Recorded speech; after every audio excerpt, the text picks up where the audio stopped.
My name is Jake Sherman. I'm the Senior Director for Programs at the International Peace Institute, and it's a pleasure to welcome you to today's event, Implementing the UN Management Reform, Progress and Implications for Peace Operations, which we're hosting today with the French Ministry for Armed Forces. In September 2017, UN Secretary General Antonio Guterres proposed a new management paradigm to better enable the UN to address global challenges by giving decision makers at country level greater authority over their resources and thus greater speed and flexibility in setting and responding to priorities. By reducing duplicative structures and increasing support for the field, including through the creation of new departments of operational support and management, strategy, policy, and compliance, increasing accountability and transparency, and by reforming planning and budgeting processes. The overwhelming majority of UN Secretariat financial resources and procurement support peace operations, and most of its staff serve in field missions. Yet prior to the reforms, the UN's administrative procedures were seen by many as out of step with the needs of these operations. As the high-level independent high-level panel on peace operations noted in 2015, the UN's administrative framework simply does not enable effective and efficient field operations. While the reform is still a work in progress, it's continued to gain momentum and implementation has become more systematic. Nonetheless, more work is needed to fully realize the potential of the management reform and ensure that it aligns with parallel reforms underway in the UN peace and security architecture and development system. Today's panel will examine the implementation of the management reform and its impact on peace operations from the perspective of both headquarters and the field, highlighting the current state of the reform, areas for further attention, and forward-looking recommendations for UN headquarters, mission leaders and managers in the field, global and regional support offices, member states, and staff at large. Before introducing the panel, I would like to invite Rear Admiral Hervé Hamelin, the Deputy Director for International Security Affairs at the Directorate General for International Relations and Strategy at the French Ministry for Armed Forces, to make opening remarks. Rear Admiral Hamelin, you have the floor. Thank you, Jake.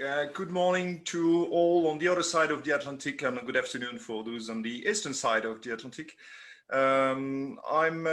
Ladies and gentlemen, dear colleagues, first, I would like to thank you for this opportunity and thanks especially the International Peace Institute for organizing this web seminar with the support of the French Ministry for Armed Forces. This event takes place in the context of France's firm and resolute support to the reform launched by the Secretary General, Mr. Antonio Guterres, in order to make the organization's activities more efficient, more transparently managed, and more responsive to crisis. The United Nations have demonstrated its central role in addressing current crises, from armed conflicts of the current COVID to the current COVID pandemic, while the quickly evolving environment at international, regional and local levels made urgent the need for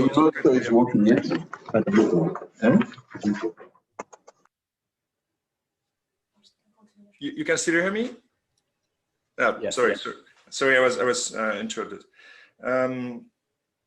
Yes, the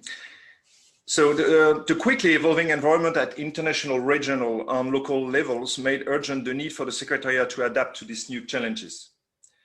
The changes put forward by the Secretariat respond to the call of President Macron for a more accountable, effective and agile United Nations, keeping in mind that this process must not undermine the fundamental values of the organization, in particular, multilingualism, which guarantees the equal participations of states in the discussions. We will have the opportunity today to discuss in detail the new management paradigm, how it addresses the needs of both the headquarters and the field missions, on how we can accelerate or adjust, if necessary, its implementation. The major changes implemented since January 2019 managed to increase flexibility as well as transparency and trust between member states and the Secretariat, thanks to new budget procedures, increased individual and institutional accountability, less fragmentation in management structures, and reduction in micromanagement of field missions.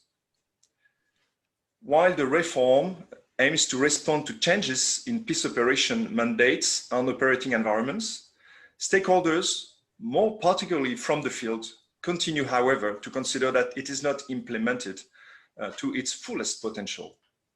Additional challenges continue as well to divide the international community, more particularly the capacity of member states to overcome divisions during the current 75th session of the UN General Assembly will be key for the implementation of the reform on human resources.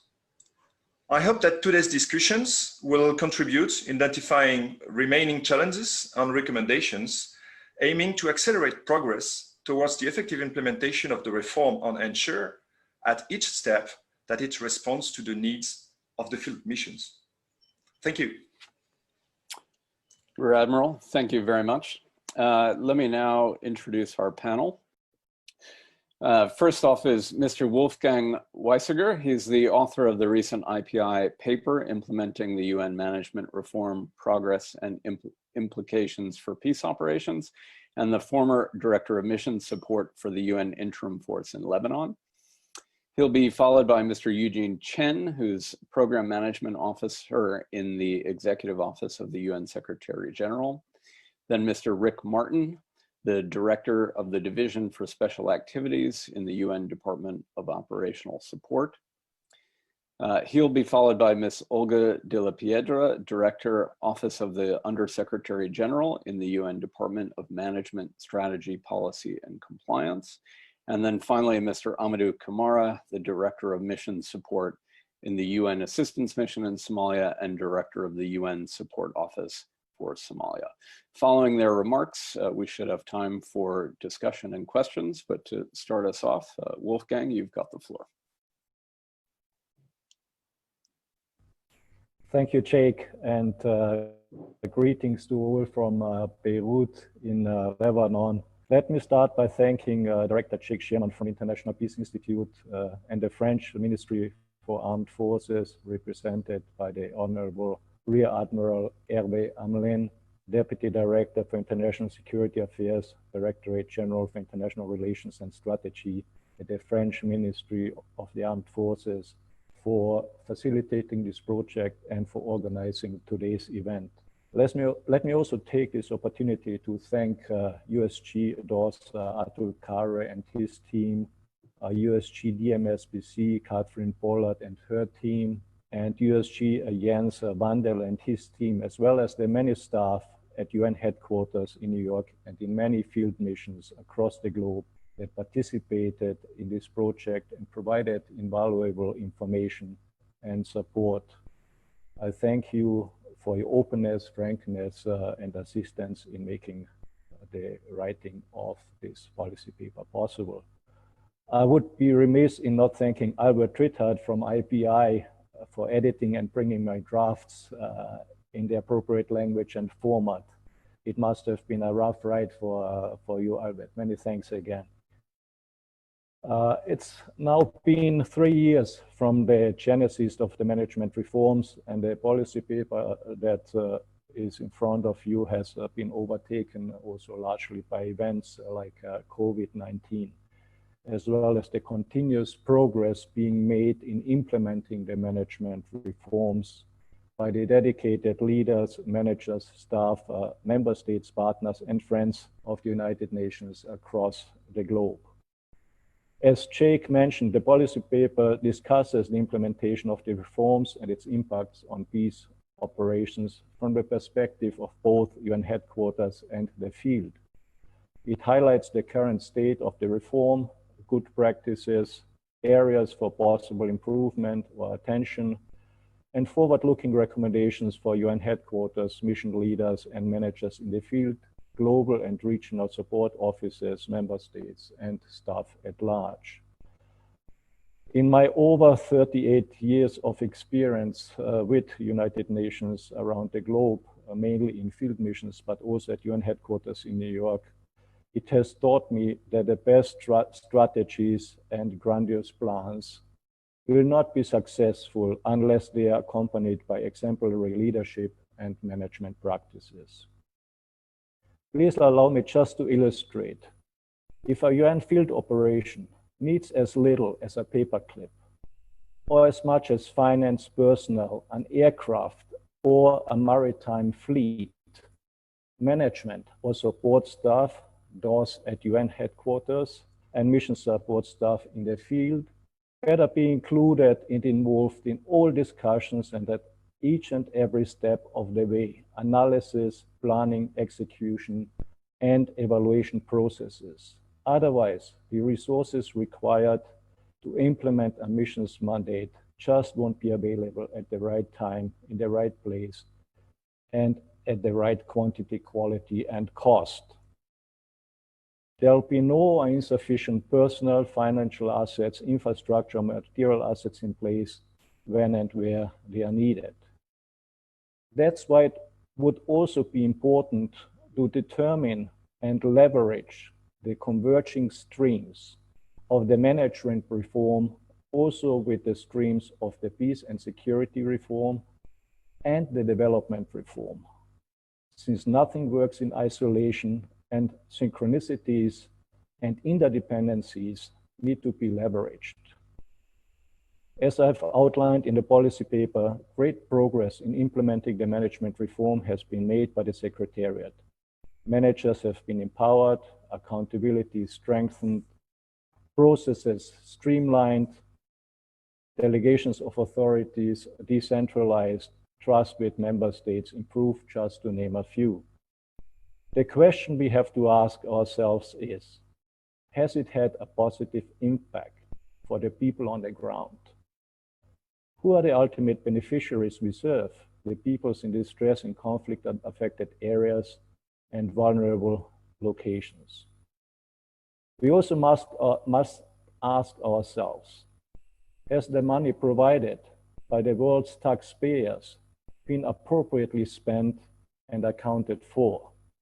Can we tell our grandmothers, grandfathers, fathers, mothers, friends, etc., that we have spent their hard-earned tax money for the betterment of people in distress, for example? Let me conclude by saying that the management reforms have taken off, are on the right track, and emphasis must now be placed in keeping the momentum going. We must all recognize that implementing the reforms is not only a UN Secretariat's responsibility. Support from member states, partners, friends, and think tanks like IPI would also be crucial to ensure success. We all know that it is not a sprint, but rather a continuous and never-ending but worthwhile marathon that we will need to pursue in support of betterment for humanity and the environment. I'm looking forward to contribute frankly to the panel discussions during our Q&A session, and I'm happy to see so many former colleagues and friends around the table.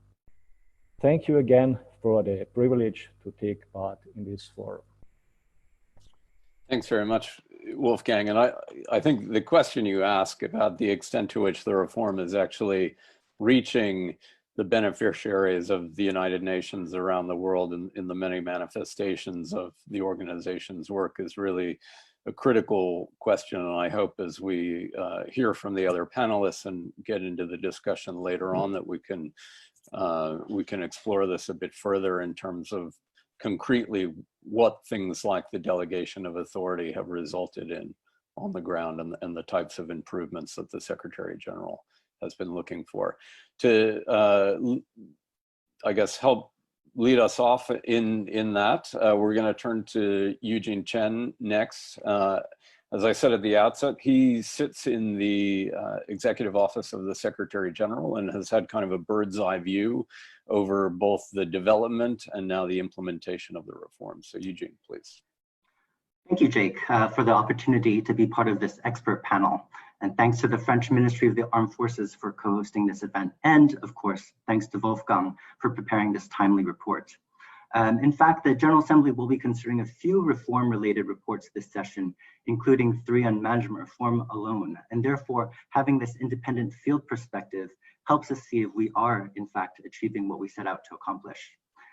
In considering the implications of reform, it's useful to remember why we embarked on this process in the first place.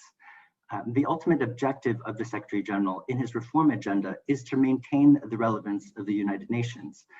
The reforms seek to achieve this by enhancing the effectiveness and accountability of the organization in program delivery through all 3 tracks of reform, including management, peace and security, and development. The management reform focuses on decentralizing the management of the Secretariat and empowering senior managers, including heads of missions, such that the responsibility for implementing mandates is now aligned with authority to manage resources. The structural changes to the management architecture at headquarters are a catalyst for that decentralization. In other words, the new departments are a means and not the end when it comes to management reform. I think this last point is actually important to emphasize because the familiar faces you may see in the Department of Management Strategy, Policy and Compliance and the Department of Operational Support may give the incorrect impression that not much has changed. But the creation of DMSBC and DOS was not merely a rearrangement of functions, even if there is now a clear division of responsibility between the 2 departments. Instead, the 2 departments represent a completely new relationship between headquarters and the field.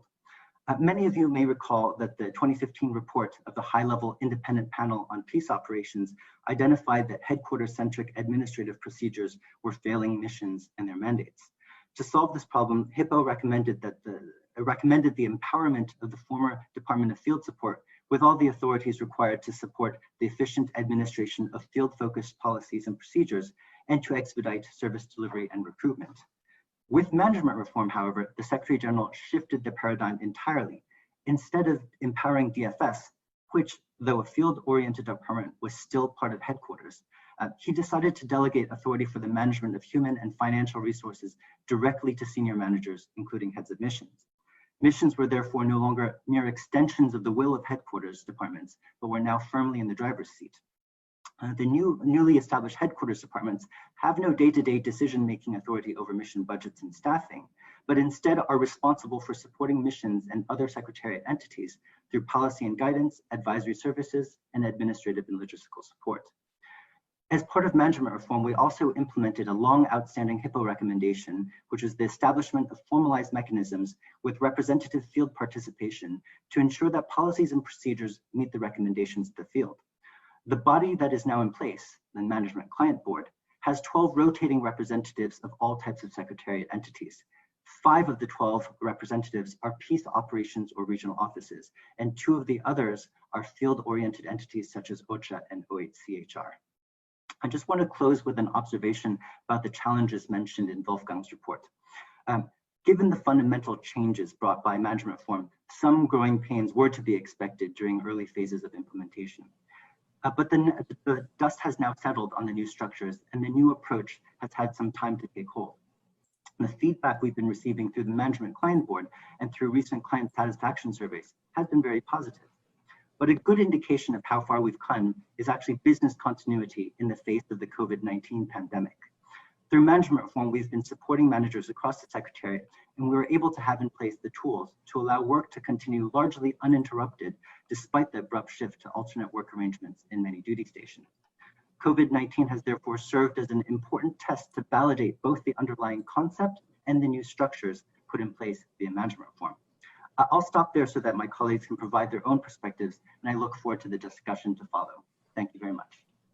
Thanks so much, Eugene. And before I turn to our next speaker, just to remind folks who are watching live, if you want to ask questions, you can drop them into the Q&A function, and we'll take those as we turn to the discussion. Eugene, I mean, you mentioned the fact that DOS in particular is not simply DFS in new clothing, and that it is a fundamental restructuring of the relationship between the headquarters and the field, and in a way that isn't just about peace operations, right? I mean, DOS is now playing a supporting role for a whole range of secretariat functions, including peace operations. So I think that's a great way of introducing our next speaker, Rick Martin, who's sitting inside DOS and has a perspective both from his longtime experience in DFS, but now the new role that he has sitting in DOS. So Rick, please. Thank you, Jake, and good morning, good afternoon to everyone out there. Hopefully I know many of you. You know, and I'll start by saying about 2 years ago, I was given a hands-on role in the management reforms, and particularly the establishment of DOS. I've long since moved on to functional responsibilities in the new department, and I certainly hope my perspective and what I might say today has changed considerably over the last year as we have experienced the reforms. And I should start by saying, you know, I shudder to think where we would be with our previous structures and authorities in responding to the pandemic that has impacted across the Secretariat, and particularly in our field missions. And I'll give some insight into that a little later. But at the same time, the criticality of responding to the situation has certainly hastened our progress in implementing reforms. It's obviously a long journey, and there's still a ways to go. But certainly, I feel that over the last 6 to 8 months, as COVID has emerged and really taken hold, that it has certainly refocused our efforts on making sure that we are leveraging the initiatives that the Secretary General and the General Assembly put in place for us. So if I can just talk a little bit about some of the benefits in terms of the management reform for operational support, and particularly for our operations in the field and our colleagues. Obviously, we talk a lot about the delineation of roles and responsibilities, and quite often we talk about that. We talk about what is now DOS and DMSBC, but it was a three-tiered reform. It was DMSBC, DOS, and our entities, including our field missions. Quite often we talk about this restructured headquarters and the Delegation Authority as separate tracks, but to me they've always been part of a three-tiered approach to delineating roles and responsibilities. But perhaps one of the more important aspects of that for DOS has been the integration of functions, operational support functions that were in many ways split. There's integration within those functions now. There's integration with other support functions. And now there's integration and consistency across all Secretariat entities. And I will stress, and with the Delegation Authority, it has refocused DOS's headquarters role, at least outside the headquarters departments, really on operational guidance, capacities, building capacities, providing capacities, and from time to time on managing shared resources as we move forward. So some of the examples of that integration, we now have supply chain management integrated across procurement and logistics management. They were some separate departments in the past, and that shouldn't matter, but unfortunately in our world it does. Now we have that real commitment to co-joining in the efforts that are necessary, and also aligning supply chain with some of our other functional efforts. So for instance, over the last few months, to watch the alignment between our supply chain and our medical team in terms of ensuring we can respond to the impact of the pandemic.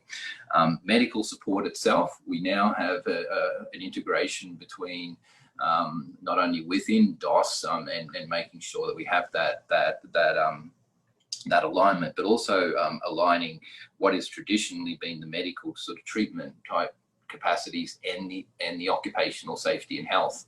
And I can tell you now that quite often when we talk about the pandemic now, we talk less about the medical response and more about occupational safety and health, given the threat to the health of our personnel. We obviously have the clearer delineation of roles and responsibilities between DMSBC and DOS with regard to HR, but importantly for DOS, we now take a consistent approach across all secretariat entities, whether they're field missions or other entities, and I'll come back to that.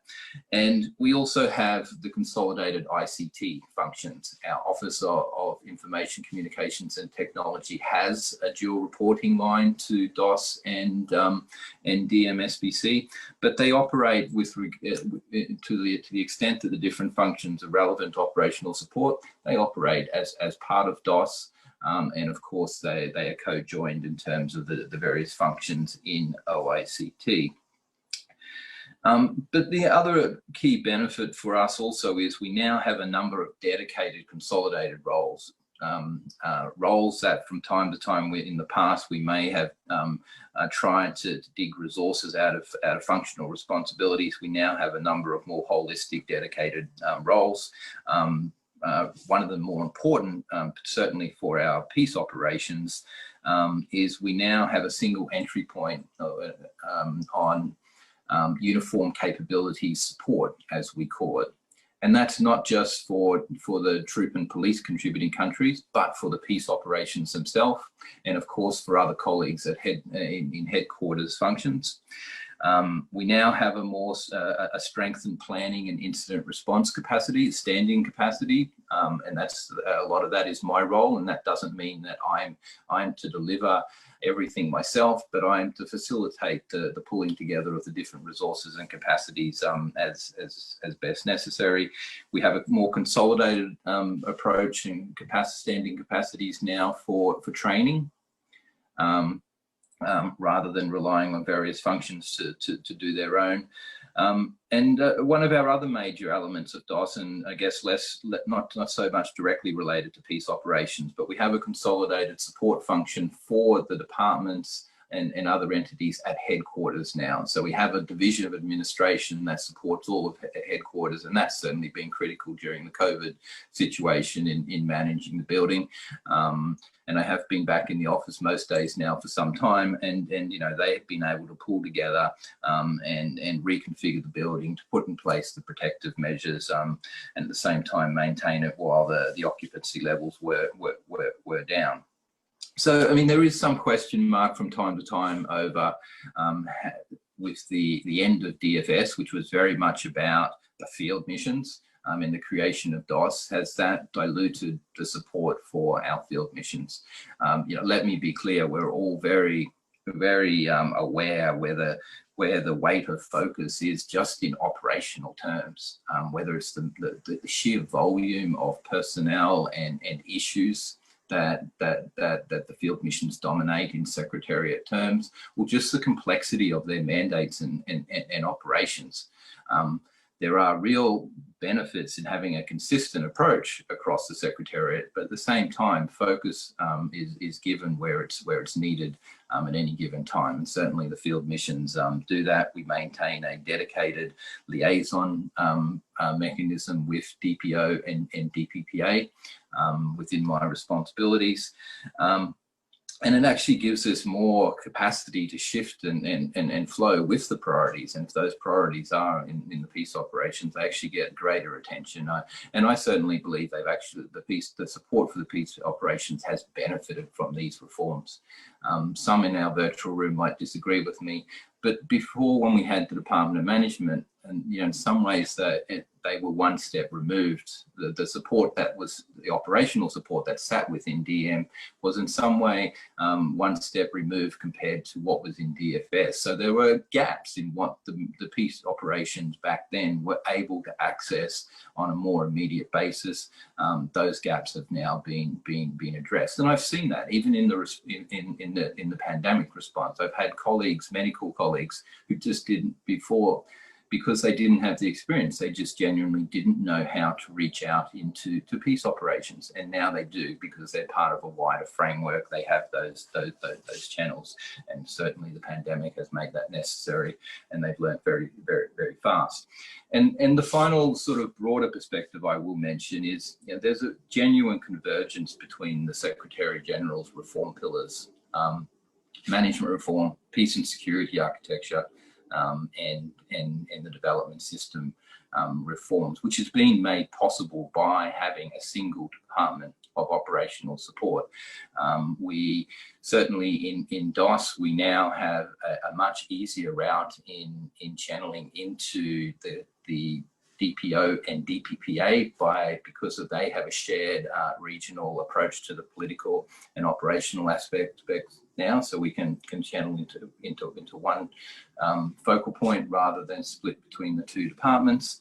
And we're working very well with the development system in terms of providing added support to the resident coordinators who are now being brought into the Secretariat. So I will just go through some specific examples, I think, of key outcomes of DOS just quickly. You know, we've been able to introduce what we call a category-based management approach to supply chain. And I should say, all these things I'm going to list, they could have been done anyway, but the reality is now we have under a single roof, it's been a lot easier to push them forward without the added burden of coordination. We've rolled out a new supply chain performance management framework. So these things that bring together both procurement and logistics planning, which used to be separated.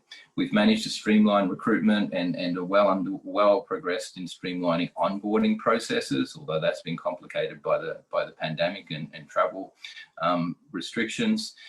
There's a lot more vocational or functional training now. We fully integrated what we call the Global Service Center in Brindisi in Valencia and the Regional Service Center in Entebbe within our operational support functions. We've significantly expedited the processing of MOUs and letters of assist with troop and police contributing countries for the deployment of troops and equipment. We've moved to online examinations. I mentioned ICT before. We used to have different ICT architectures in the field compared to at headquarters. Obviously, we don't now. And in many ways, the field was ahead of headquarters because of sheer need to respond to the difficult circumstances. Because of decisions that were taken, many of which last year in terms of the architecture, we've had the mechanisms in place to all work remotely. As we've moved forward through this pandemic. The final thing I'll just quickly mention is we've established a standing surge capacity of existing staff across the whole Secretariat that we can deploy to an incident or a transitional requirement which needs additional capacity. Sorry, I think I'm exhausted my time, but I did promise I would talk a little bit about the COVID response. I chair what we call the Field Response Coordination Group. We've done so since March with colleagues from DPO, DPPA, and DCO, but it's very much focused on our field missions. And we've actually pulled together a regular reporting framework around key risks. We monitor about 20 key risk items across our field missions, and we can really see the progress we've made in laying a sound foundation. Now, I will say that it is a pandemic though, and our field missions, our peace operations are really feeling the COVID situation. To put it into perspective, of the 11 countries of the world that are rated most vulnerable to this pandemic, we have peace operations in nine of 11. We currently have confirmed cases, 1,200 confirmed cases over the last 6 months in our field missions, and that will grow. Most of them recovered. Our experience has been quite good, but tragically, we have lost colleagues in the field. And I'll tell you now, we've lost 18 colleagues, and many of those are military or police personnel who are living and working in congregate, high-density situations and working very closely with vulnerable communities.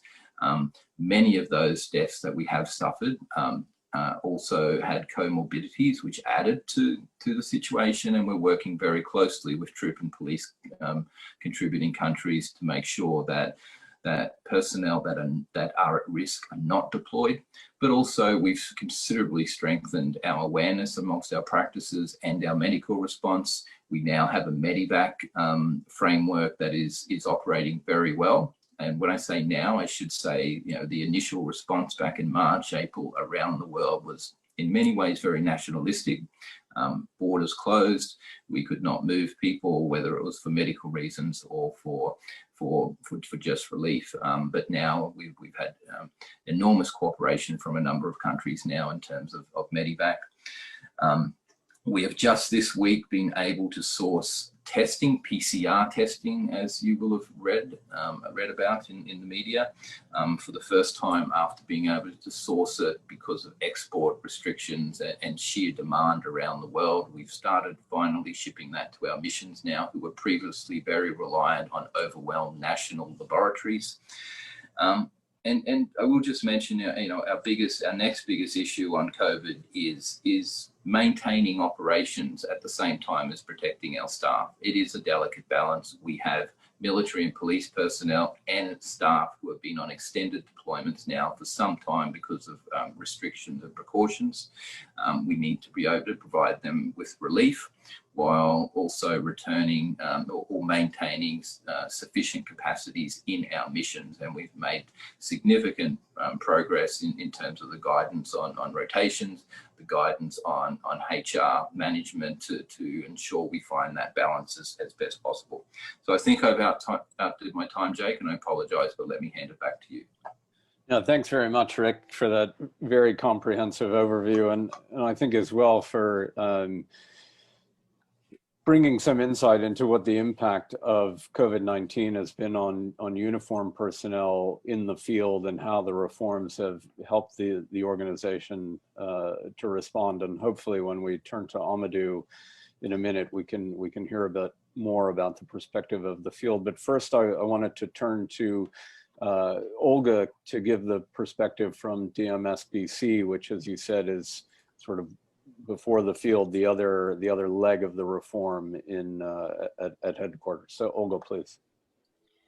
Thank you very much, Jake, for the opportunity to be here. And I also like to thank the Institute and also the French government for supporting this process and particularly this event.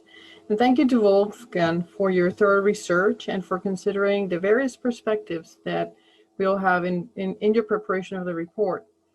I mean, I'm here on behalf of the Department of Management, Strategy, Policy, and Compliance, which is a mouthful. We call ourselves DMSBC, and to share what our perspective on the implementation of reforms and as we see the implications for peace operations. We are in many ways the newest member of the peacekeeping family. Some of us used to work in the Department of Management, others used to work in DFS. So this part of the organization was never actively involved in supporting peacekeeping, so we're new, and we're learning as we go with the reform to better support the field. COVID has demonstrated, as both Eugene and Rick said, that the reform is working, the paradigm is working. So with the reform, we have a department like ours, like the DMSBC, that's in charge of policy and organizational-wide guidance and also of issuing and managing the monitoring the delegation of authority and the whole accountability part. So we have clear responsibilities in supporting the Secretariat at large. And then DAWS has the overall responsibility for the operational services to the Secretariat at large. So that has allowed us to really respond much better. In the old paradigm, we would have had two departments, both looking at operational and policy, with all the coordination challenges that Rick has explained. With the reform, we realized that we have a dedicated capacity to policy guidance, for example, and that has allowed us to adapt and respond much better in facing COVID than we would have been able to do otherwise without this clear delineation of functions. And not only to issue central policy, but also to adapt policy for specific locations that needed particular care on and particular differences. So we have realized that COVID has proved to us that this is working. But the reform is not done. As Jake mentioned, as Wolfgang and my other colleagues have said, this is work in progress and we continue to move forward. So I'd just like to share a few brief reflections on how the department is supporting peace operations. As like I said, we're the newcomers and we're in the process of learning. So with the decentralized management framework and the enhanced delegation of authority to the heads of mission has allowed us to bring decision-making closer to the point of delivery. And I think one of the paradigms that are still shifting is for our colleagues to realize that they do have authority to take certain decisions that they didn't have in the past. Over the last year and a half, we've seen change, and we're seeing, at first it was very gradual, but I'd say that over the last 6 months, we've seen colleagues embrace that delegation of authority more actively, and we're seeing decisions being made and moving much faster. A second element that Eugene also mentioned, and one of the major gaps that we had, was the absence of a senior level management policy consultation forum that would cover a full range of or parts of the organization that we call entities and the missions in the Secretariat. And that is what we call the Management Client Board. And it was established to meet this urgent requirement. The board is a forum that meets monthly, and if necessary, would meet more often. And across the Secretariat, it's organized by constituencies or represented. They're very active. I would like to say, happily to report that the field missions groups are the most active constituencies. And they give us feedback on, particularly to our department, on policy that needs to be, that's critical for the missions in this case, and to DOS also on operational requirements. So we have a monthly dialogue on that, and they're helping us understand which are the key policies, where to give our attention, what are the priorities. So they are defining the priorities, and they're also helping us to develop that policy. So following the guidance of the Management Client Board, we tailor management strategies and policies, and particularly we address unique field requirements. So with COVID, we've had a lot of dialogues, and we have had to adapt, particularly HR guidance, several times. And the feedback from the field has helped tailor the HR guidance that's UN system-wide. So it's really far-reaching, and it's been extremely valuable. So particularly to ensure the well-being of our personnel and those serving in high-risk environments like field missions. So we are giving priorities to refining and developing, like I said, the policies as guided by the Management Client Board constituencies. And I'd like to say that the priorities that we're working on are mobility, downsizing, addressing harassment, and we have a massive ongoing review of the Delegation of Authority framework, which we're looking to complete and promulgate within the next few months, all with feedback from the constituencies of the Management Client Board, very, very actively with working groups at different levels. But we're happy and with very positive feedback from the working groups on the mechanisms that have been in place. So we also have the responsibility for business transformation and accountability with our new division, which we call for short BTAD. And that has given us the organization, a dedicated capacity for managing and monitoring delegation of authority, being actively involved in the design and support of the peacekeeping performance and accountability framework. That includes end-to-end cycle that starts from results-based management, really professionalizing risk management, looking at performance management from both the civilian, from the top senior management all the way down to personnel, and reviewing that process and aligning it with the military performance management, looking at evaluation and making it, standardizing it across the board, which is a great work in progress right now. And like I mentioned, the overall monitoring of the outcomes and providing proactive feedback to the entity so they can, when our monitoring shows that there may be a problem or in a particular mission, in this case, there's a proactive reaching out to see how help can be given to adapt and adjust immediately. I also like to say that in conduct and discipline, DMSBC now has clear mandate for oversight over conduct and discipline functions across the Global Secretariat. So the rigorous approach that had been implemented for peacekeeping in the past, it's now standardized across the Secretariat at large. So this is a different approach. This is the learning from peacekeeping adapted to the whole organization. And in line with the overarching activities of the reform, this integration upholds the standards of conduct for all personnel, both civilian and uniformed. So indeed, the implementation of the reform is work in progress, and we are continuously adjusting and improving. And we're improving on a day-to-day basis, and we're using the feedback that we receive from our colleagues from the Management Client Board and for think tanks like the International Peace Institute, for which we're very grateful for your initiative and for your report, which we're using to continue to adjust and improve. And finally, I'd like to thank you for the opportunity. I'd like to leave you in the good hands of one of our esteemed colleagues, Mr. Amadou Kamara. He has played a very active role in coordinating feedback, sometimes giving us very tough feedback on the work and from the onset of the management reform, and helping us adjust and improve the service that we provide to the field. Thank you very much. Thanks so much, Olga. And I think in a way it's a great segue to Amadou, because I think, having previously served in a permanent mission in New York and been in Fifth Committee discussions, a lot of times the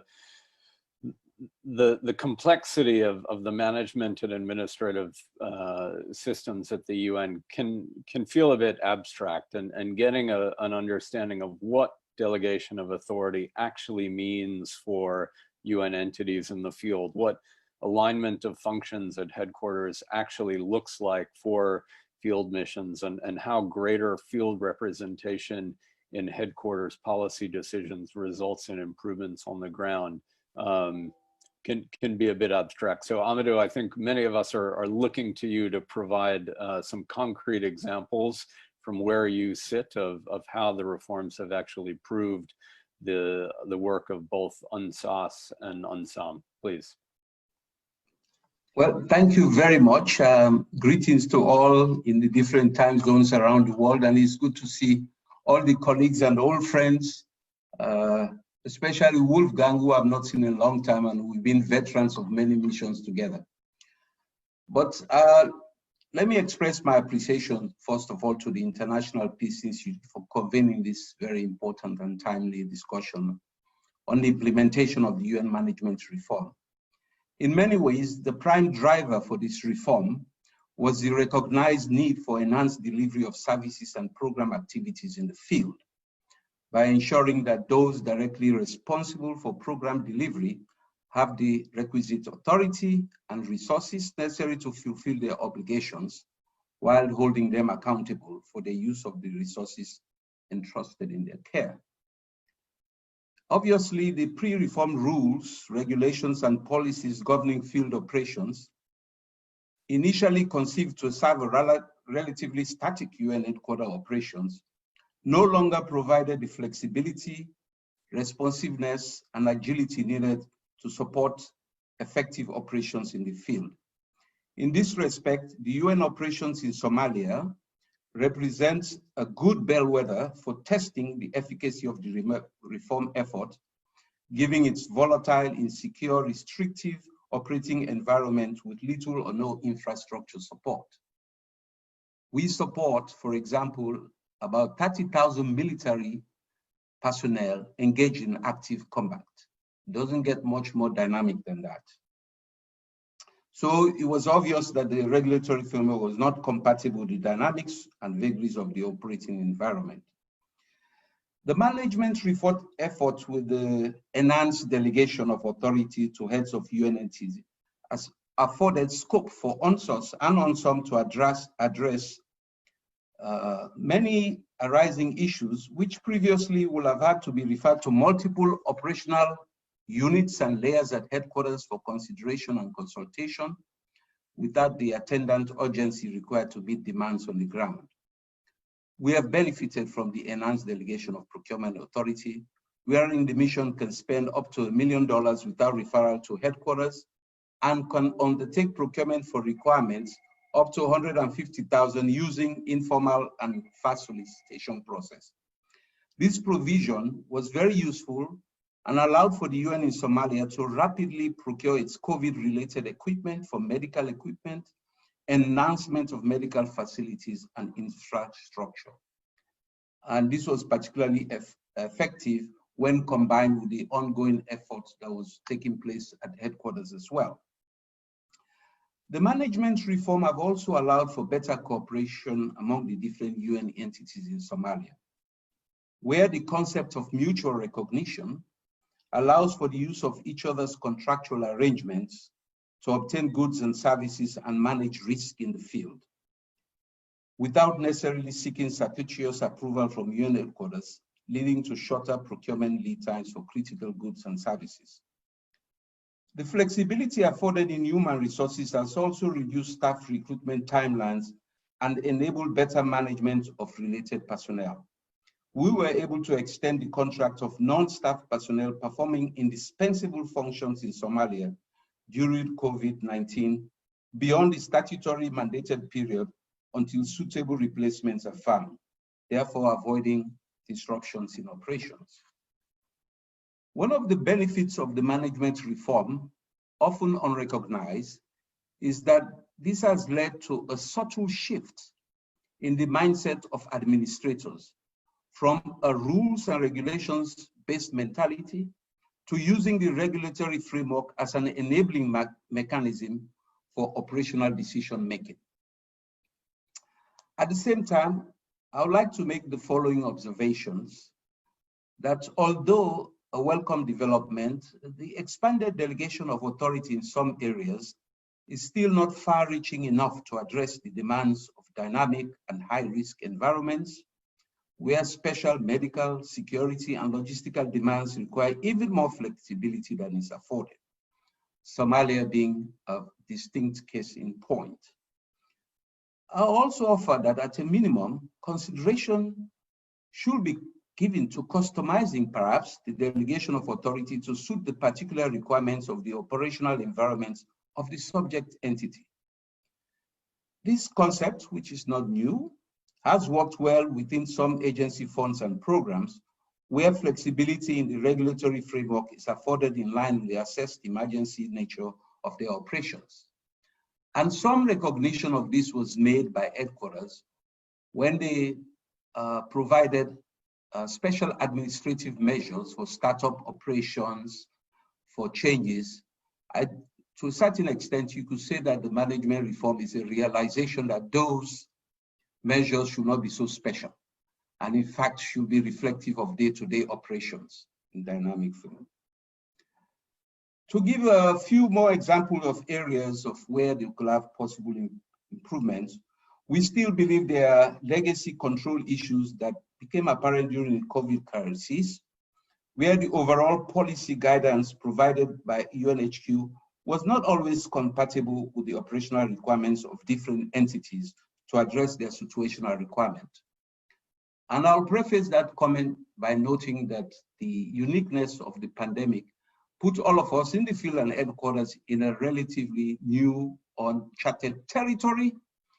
But what I liked most was that the ensuing dialogue and engagement did point out areas, perhaps, when the dust settles and we do our assessment, for which there could be better and proper delegation of authority and reform efforts that will enable us to even react better to emergency. And the management of human resources, in my mind, remains still too bureaucratic and centralized. And this is, as mentioned, when it comes to hiring, disciplinary issue, and particularly for me, release of non-performing staff. This is a very challenging area. It makes us difficult to deal with, while at the same time dealing with operational requirements that are exigent and mandate determined. In this regard, I suggested that consideration should be given to applying a probationary period for newly recruited personnel. The irony, to put it succinctly, is that our recruitment is upfront. We take a very long time, very laborious, to be careful to do a recruitment, but once that person comes on the ground and it doesn't work out, we could never get rid of them. The bottom line is that I think a probationary period, because you will never know, not everybody can work in the field, you will never know who will fit until they actually do the job. Consideration should also be given to providing the same level of procurement authority to property management so that entities can have end-to-end control of the supply chain. We have a procurement level of 1 million in the front to acquire goods, but to dispose of those goods when they become obsolete or no longer required, the delegation of authority is almost negligible. Everything has to go through a headquarters property survey board, and this is something that should be looked at. While the budget process has become leaner, the timelines and durations remain unchanged, with planning assumptions submitted 7 months before the start of the budget year. The gains in the review process should be reflected in a shorter and more responsive timeline. At the strategic level, with respect to peacekeeping, it is conceivable, I think, that most peacekeeping operations will take place in Africa, and that the AU will play a central role, particularly for Chapter 7 peace enforcement operations. In this regard, consideration should be given to harmonizing the operational regulatory framework between the UN and the AU to allow for better collaboration and cooperation between these partner organizations. In conclusion, I'd like to note that the current enhanced delegation of authority and management reform framework would not have been possible without the establishment of appropriate oversight mechanisms. In this regard, the effort by DOS and DMSBC to incorporate a database business intelligence system has provided a sound and transparent basis for the implementation of this aspect of reform. Thus, earlier initiatives such as the Global Field Support Strategy, Enterprise Resource Planning, International Public Sector Accounting Standards, and a broad range of human resources reforms, as well as the transition to the supply chain management model, provided a comprehensive underpinning for the devolution of authority to the field and contributed to the success of management reform in general. I'll leave it at that. Thank you very much again for the opportunity. Over. Amadou, thanks so much.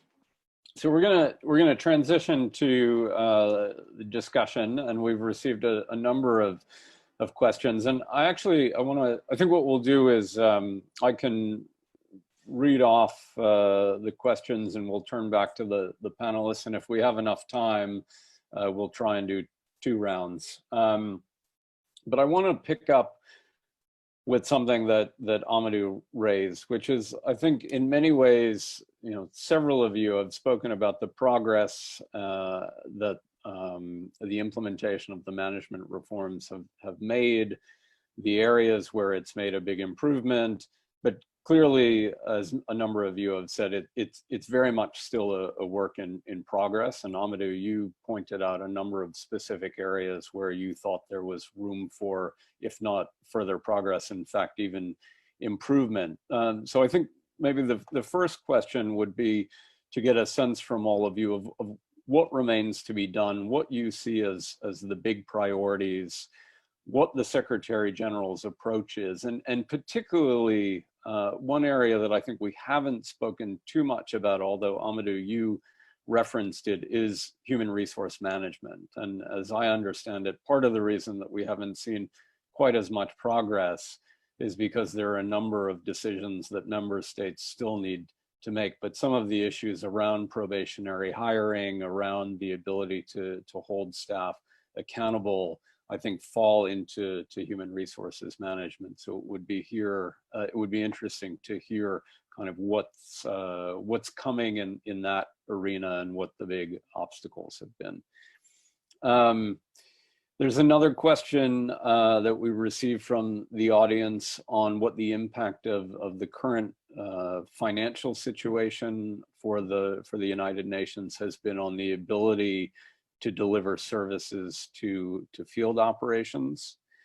And then maybe to take one more question for this round, a big part of the Secretary General's intent for the management reform was to deliver increased accountability and transparency to member states. And I'd be interested in hearing the ways in which the current reforms have actually done so. So maybe Wolfgang, if we could start with you, and if others want to weigh in, don't feel that you need to respond to all of the questions, but if there's aspects of it that seize you, please feel free. Thank you, Jake, and thank all the panelists. Very interesting discussions and points that were brought up. A key point that Amadou mentioned, of course, is the human resources strategy, and I think it would be important for the Secretary General to prioritize outreach to member states on his comprehensive human resources strategy for the UN Secretariat, to clearly indicate how he intends to do it. It is required to shape the workforce that is fit to implement the United Nations work through various phases of its reform, and make sure that they are fit for purpose, and that the performance is actually rewarded. Good performance is rewarded, and underperformance is addressed. And from my experience as a director of mission support in the field, and also working in Amadou's shoes for a couple of months while he was taking care of Ebola in West Africa, performance issues become a problem if they are not addressed, and the process is very cumbersome. It's very lengthy. The proposal to introduce a probationary period, I think it's a good one, but also the disciplinary and administrative measures that can be employed to address underperformance have partially been strengthened, but need to be further strengthened. Otherwise we'll not be able to implement the mandate. Of course, there's always the issue of due process, but as long as due process is swift, due process is administered, the administration and discontinuation of contracts of underperforming staff needs to be expedited throughout the United Nations, and particularly in field missions. Okay, over to you. Thanks, Wolfgang. Eugene, I don't know if you want to come in, but you had actually mentioned the fact that there are 3 proposals before the General Assembly this session that are in furtherance of the SG's reform initiative. So would welcome your thoughts. Thanks. So the 3 reports relate to just a review of the progress in implementing reform. There's one on proposals on changing the funding mechanisms for the new departments, and also one on the budget process. But in fact, there's actually another report that's not officially under the rubric of reform that's upcoming, that addresses some of these issues, and that's the upcoming report on human resources strategy, which is going to be considered by the General Assembly in March. But to kind of more to address some of the areas of concern that were raised in the questions in a little bit of a more structured manner. I mean, I think there's one question about like areas of concern, and I want to point out that the report of the Secretary General actually does offer a bit of a frank assessment of some of the challenges faced in the observation section in the end of that report. Now, the report does very clearly say that the demands of change management were particularly pronounced in the area of human resources management, where it definitely took some time to internalize the fundamental shift in the nature of the role of headquarters, but also some of the separation between strategic and operational functions. But we are well underway in making progress in some of those areas. Now, some of the specific issues that were raised, for example, probationary appointments, that is something actually the SG has committed to kind of move forward on. So that is something that we are definitely looking at internally. On disciplinary measures, we've certainly, through the reforms, been able to streamline processes such as placement of staff on administrative leave without pay, which definitely helps to address the perceptions of impunity that are such a problem when it comes to conduct and discipline issues. But certainly there's also some limitations that are external to reform. For example, the way that the administration of a justice system operates is one of the challenges when it comes to the disciplinary side. Another area of concern that the SG's report points out is that there's the work in the area of the business transformation and accountability, which needs to be viewed in the context of hurdles such as the fact that we were creating entirely new functions. We needed to kind of do a lot of work on skills enhancements and the time required to develop an esprit de corps in newly constituted teams. But at the same time, I also want to pay a tribute to the amount of progress and the amount of work that has actually been done by that particular division, especially in light of what Olga mentioned about kind of all the work that's ongoing to improve the and review the new delegation authority framework, which actually addresses some of the concerns that Amadou raised as well. I mean, one of the things that we're trying to do with the revised delegation of authority framework is to take it into account some of the lessons that have been learned over the last almost 2 years now, especially under COVID, both to kind of expand the amount of delegation of authority provided, but also to clarify some points that may have risen as points of confusion from some end users. On the question of the impact of the liquidity crisis, I think it's important to point out that the shift in the management paradigm and the establishment of the new structures and the shift to an annual budget as well for the regular budget side was all done in a post-neutral fashion. So all the additional change management work and the new functions that were all done without requesting additional resources from the General Assembly. So in practical terms, the liquidity crisis created 2 additional sets of pressures on the implementation of management reform. And the first is the fact that we needed to manage our activities on the basis of the available cash, and the fact that measures like hiring freezes needed to be put in place, and these really reduced the resources actually available to the new departments compared to what was actually in the approved budgets. Obviously, the cash limitations apply more broadly than just the management architecture. So for regular budget funded activities elsewhere in the Secretariat, it means that we can't fully implement the program budget. We can only implement programs based on what cash is available. In peacekeeping missions, we've only been able to keep the lights on because we've been delaying reimbursement to TCCs to make sure that we can pay for salaries and vendors and things like that. But obviously, that's not a sustainable model either.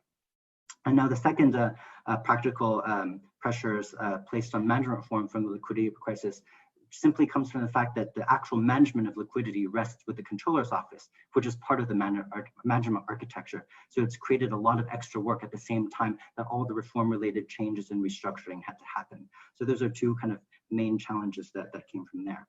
Now, on the question on accountability and how the reforms have really actually increased accountability to member states, I think at the highest level, the alignment of responsibility and authority really allows heads of missions and SRSGs to truly be accountable for mission performance. I mean, previously, the fact that heads of mission didn't actually have the authority for budget management means that we really couldn't hold them truly personally accountable for the performance of their missions. Now, at a slightly lower level, the fact that there's now an accountability framework for the delegation of authority system means that there's a structured system in place to monitor the exercise of the delegated authority by empowered managers across the Secretariat to make sure that the resources that member states have provided are actually being used in an efficient and effective manner. Work is also ongoing to kind of refine internal management dashboards, and we're also working on making versions of these available to member states so that they can actually get some information on the actual implementation of budgets in more or less real time. But that's something that we're working on and will be coming in the future. Over. Thanks, Eugene. Rick, Olga, do you want to respond to any of the questions? I mean, I just want to reemphasize what Eugene said with regards to the impact of the financial liquidity crisis. We have scrambled to do to ensure that we're providing all of our attention to the areas that on the ground that need to. What's happening is that there's other areas that may not be as evident right now. And particularly when you compound it with the COVID crisis, you know, it's not evident right now, but it will be evident later. We're documenting that are being affected. So we're not implementing our programs in the fullest, but at the same time, we're redirecting our priority and our capacity to the areas that are required to support the needs of the ground. And like I said, there may be other more long-term forward-facing initiatives that are suffering because of that. So it's, you know, it's important to bear that in mind as we move forward. And but I'd like to leave it at that. Thanks. Thanks, Olga. Rick, it looked like you wanted to come in. Sorry. Thanks, Jake. And just a few comments because time's running out. But on the issue of what else remains, obviously the management reforms themselves were just a framework, a conceptual framework, and we obviously need to continue to focus on delivering the benefits of improved processes, improved policies. And I think we've heard enough over the last few minutes to understand that member states need to play a role in that as well in terms of some of the higher level decisions that we do require from them. But within the Secretariat, it's now more than 18 months since the restructuring and the more genuine or more tangible commitment to move forward. We're at that stage of taking stock, reviewing things, and it's critical that we maintain momentum. Member states should play a role in that. We need to make sure we don't start backtracking on some of those conceptual changes that we made, particularly in, say, delegation of authority. And I think within the Secretariat, we need to continue with the cultural change. And I said at the beginning how much the pandemic response has sort of changed, not only, you know, the threat is a threat, but just changed the way we work inside the Secretariat as well, and increase that urgency, increase that commitment to that's leveraged the changes that we did make. The other issue I just raised is related to that, the pace of process change. We need to continue changing our processes. Some critical issues in that include the relationship with the policy changes that we do need. They need to be genuine policy changes, not just changing a few words. And secondly, the relationship between process and our enterprise systems. In DOS, we're still not convinced we really have that relationship balanced properly between achieving real change, real improvement in processes, and ensuring that Umoja and Inspira, our key enterprise systems, support that as we move forward. But we do have a steering committee in place now to help and improve that. And I will just say, you know, sometimes still in the Secretariat, and I know Amadou would support this, we sometimes use processes, outdated processes, to limit authorities that have been delegated. You can delegate all authority in the world, but it's no good to you if you still have to jump through hoops and through the defined or the designated process that is in place. Let me leave it at that. Thanks, Rick. Amadou, I want to turn to you, but there's actually a couple questions that I've received that are specifically to you. So let me give those to you as well to consider when you're making a response. The first is, you had mentioned inefficiencies in the planning and budget process and the fact that assumptions are being established too early and called for a shorter budget cycle. So there was a question about whether or not you have specific proposals about how that budget process could be improved. And similarly, you mentioned difficulties in managing staff in missions. And the question is, to what extent missions are currently able to use their workforce flexibly if circumstances change, for example, through changing staff priorities and tasking, or whether there are still challenges in this area, and whether you have thoughts on how that could be improved as well. So over to you. Thank you. I think I start first with the budget. The challenge we have, especially in a mission like Somalia, is that you have to really conceptualize your priorities and goals 1 year in advance. Because from the period where the budget process starts, to when you actually is considered by the legislative bodies for, there's a year in advance. So what this does is that you have to make assumptions that remain inflexible. Many of these are not looked at favorably when you go to the committee to try and change. And although we have, like, for example, the delegation of authority to redeploy funds to meet emergent needs, this is looked upon as bad planning and bad practice. In a dynamic mission such as Somalia, we're at a loss to sometimes. I mean, there's some things that are fixed. The military is going to have this much fuel, this much rations, and this. But in the operational budget, where the vagaries can determine your requirements, such as security things and this, it makes it very difficult. And the whole process itself is rather bureaucratic.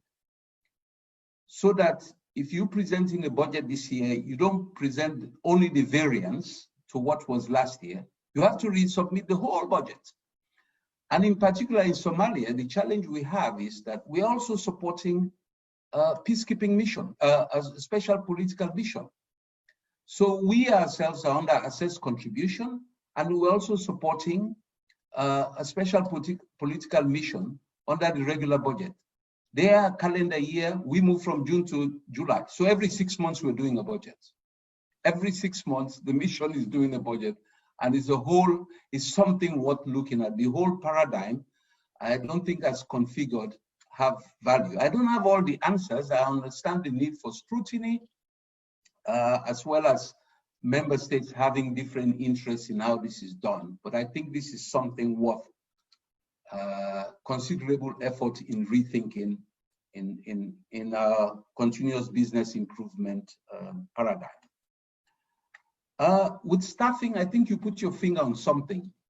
One of the things that happened for us in the field is that once your staffing is approved, you have a fixed staffing number, you really cannot scale it up and down during that period. So even if there's a drop in requirements or an increase in requirements, it becomes very challenging to scale. What we have done here is in Somalia, mostly not out of design as such, I wish it was, but not out of design, but because of the security insecurity in the mission, we rely heavily on outsourced services and personnel that are either contracted or use other services, which allows us to scale up or scale down. I would think if the political sensitivities and the interest aside, that managers could be afforded flexibility. They have some in the sense of temporary positions. They call temporary, but they're administered like full-fledged staff. So it sort of loses the momentum. But it's such a political sensitive thing that the staffing, sometimes the budget gets centered around one additional P3, and whereas the big focus on very substantive issues get lost. So that's a little bit of a legacy issue, and perhaps some of those things may become less so when the deficit trust between the organization and member states are really, really dealt with, when there's more confidence, and so that the scrutiny is for managers. It always seems to amaze, it never ceases to amaze me that the biggest things that they watch is travel, additional staffing, and training budget. These are like the red flag ticking points, and they're, for the most part, very small percentage of the overall budget, you know. But so these are some of the things that should be spoken about honestly, have a conversation, mostly with member states. It will not all go away, but at least I think if they understand that if they're seeking value for money, that these discussions do not necessarily do them any favors in that respect. Maybe we could do some of this. Finally, I just want to mention a little bit earlier, although the budget, the financial situation was described a little bit and the impact on headquarters, for our special political mission, which we support, is a very real impact. As I said, most of the budget have a one-year planning timeline. And so when you have program activities and you don't have predictable funding, because what has happened in the crisis is that the allotments come in pieces. You never know how much you're going to get and when you're going to get it. It makes planning difficult. It requires constant, I'm sitting with the SRSG all the time, a few months, to decipher his priorities so that I can try and arrange so that I make sure that those shifting priorities receive attention depending on the life cycle and the immediate needs of the mission. So that's something that is proving to be very difficult for us. Over. Thanks so much, Amadou. Just mindful of the time, I think rather than take another round and give all of our speakers the opportunity to answer, I think what we'll do is end it. I know there's a lot of questions that we received from the audience, so I apologize that we didn't necessarily get to them, but I think rather than run over, my preference would be to end a little bit sooner. I know some people probably have meetings that they've got to move on to in any case. So I want to take the opportunity to thank all of the panelists. Wolfgang, to thank you again for the hard work on the paper, and to thank you, Rear Admiral Haviland, for the support of the ministry and the French government for the research and making it happen. So my thanks to all of you, very much appreciated, and look forward to keeping track of the ongoing progress and development with the management reform in the months to come. We'll see what comes of the General Assembly's decisions this fall and also in March, but hopefully onward progress. So with that, thanks very much and have a good rest of the day wherever you are.